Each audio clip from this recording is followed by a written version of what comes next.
Assalaamu calaykum saaxiibayaal, weli waxaanu ku jirnaa Euro 2024 stage last 16 baan ku jirnaa. Draw waa knockout waaye, haddii laga badiyo xaafadaada iska aadaysaa, haddaa badisina adoo faraxsan ayaad xaafadaada ku laabanaysaa oona isku diyaarinaysaa qaybta kale ay soo socoto.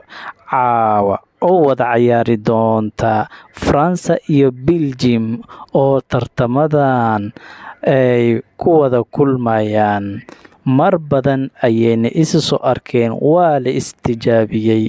Marka caawa waxay ka dhigan tahay qofkii oo ku hari doonaa stage-ka soo socota iyo qofka ee guuleysan doona caawada ayaa la fiirini doonaa. Runtii France aad iyo aad bay uga adag tahay Belgium, walow France oo loo yaabo. Waxaa France ku jira waa laacibiin tayo sare leh, waana N'Golo Kante iyo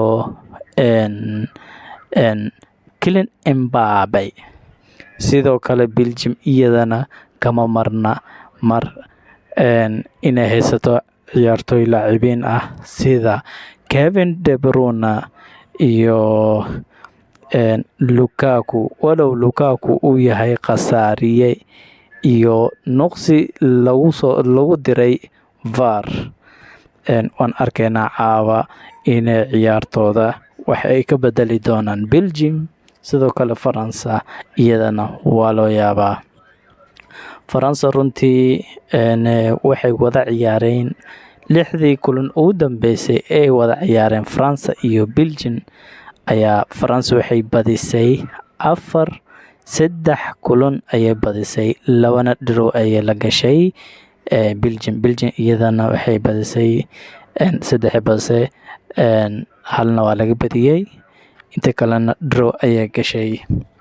Marka saaxiibayaal, waxaan idinka codsanaynaa inaad subscribe noo saartaan, like iyo share sida ay u gaaraan walaalaha ku cusub. Hadda ku cusub tahay, subscribe, like iyo share noogu cimaamada saaxiibayaal. Aad baad u mahadsantihiin. Kylian Mbappe wuxuu sanka ka jabay ciyaartii ugu dambeysay oo ciyaara. Tan ugu dambeysay ma ahayn, laakiin mid ka horeysa ayaa jirtay. Wuxuuna ku ciyaari doonaa mask, ayuu ku ciyaari doonaa sanka ayuuna xirani doonaa, sidaas ayuu mask ahaan ugu ciyaari doonaa. Kylian Mbappe waa ciyaartooyga Faransiiska ee ku tashanayaan, ciyaartooyga reer Real Madrid oo ay ku tashanayaan inuu wax ka bedelo. Saaxiibayaal, ciyaarta kale xigta waxa weeyaan iyadana Portugal iyo Slovenia. Portugal caawa waxaa la rajeynayaa CR7 inuu u dhaliyo gool, maadaama group stage-ka uusan weli gool ku dhalinin. Sidoo kale Portugal iyo Slovenia waxay wada kulmeen 6 mar. 6 mar waxa ugu badan guulasha Portugal ayaana ugu badan, walow Slovenia ay naftirkeedna ay adag tahay.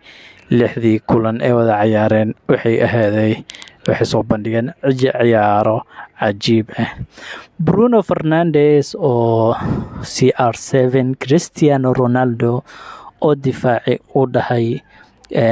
Runtii Cristiano wuxuu jecel yahay Portugiiska inuu markasta uu badiyo, uu ku soo baxo guul, uu u soo hoydo ayuu jecel yahay. Goosha uu daraatay uu iisoo baasay ayaa waxay ahaaday gool cajiib badan ah. Haddii qofka loo ahaan lahaye wuu iisoo baasi lahaye, ama asaga ayaa dhalin lahaa, balse asaga wuxuu ka doortay inuu iisoo baaso. Tanka ee Portugiiska ee CR7 ayaa ah goolan la'aan tan iyo bilowgii Euro 2024 group stage-ka. Gool ilaa hadda muusan ka dhalin, balse hal caawinaad ayuu sameeyey. Goolshaaseeto caawinaada uu sameeyey ayaa lala yaabay sababta uu u dhalin waayay. Asaga, Bruno Fernandes iyo goalkeeper ayay ahaayeen.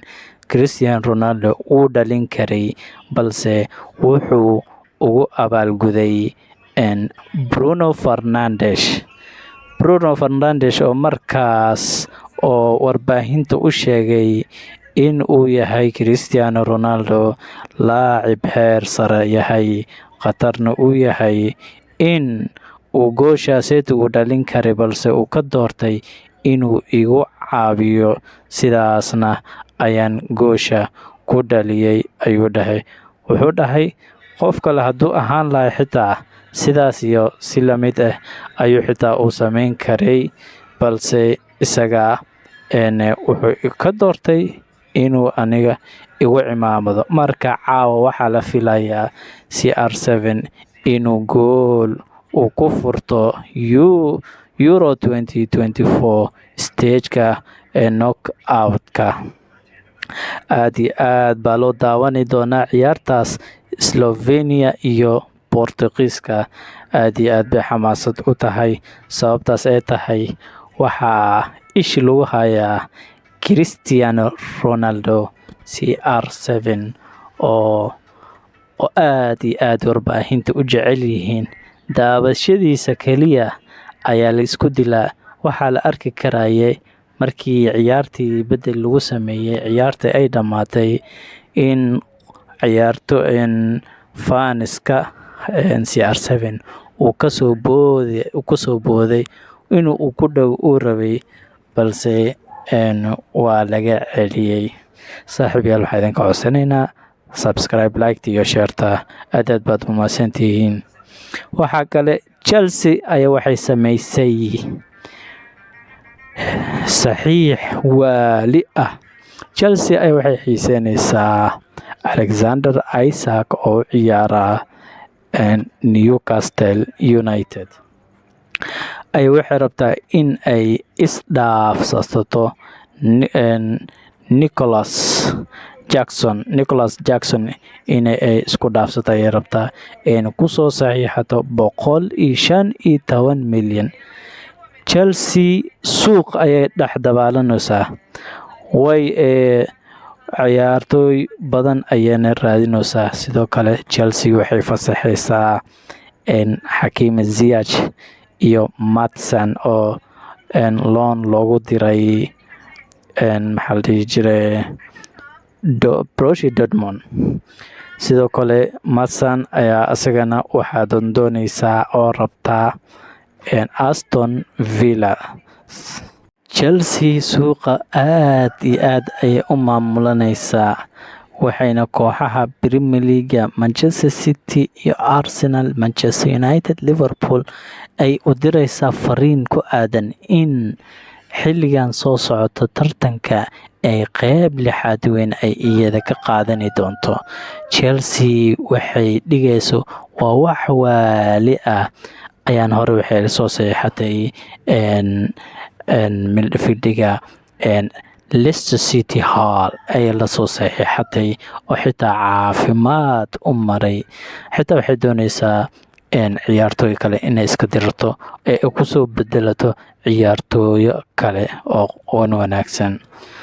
Runtii waxay iska diraysaa Hakim Ziyech oo si cad ah ugu biiri doona asagoo loan ku joogay Galatasaray, haddana way iska fasaxaysaa. Galatasaray ayay siinaysaa oo way ka iibinaysaa. Iyo sidoo kale Maatsen oo u joogo Borussia Dortmund ayaa isagana fasaxi doontaa oo wuxuu ku biiri doonaa Aston Villa. Marka Chelsea aad iyo aad ayaa loola yaaban yahay. Waxay dhigayso waa wax weyn oo cajiib ah weeyaan. Suuqa galaangal weyn ayay ku leedahay. Lacag ayay farfardhinaysaa, jawaano lacag ayay farfardhinaysaa. Marka Chelsea xagaagan dambe Arsenal hayey mar Arsenal last season 2020 2023 way qaadi lahayd, balse Manchester City ayaa cunaqabateyn ku noqotay. haddana last season waxay ahayd 2 dhibcood kaliya ayaa looga qaaday. Sidoo kale saaxiibayaal, subscribe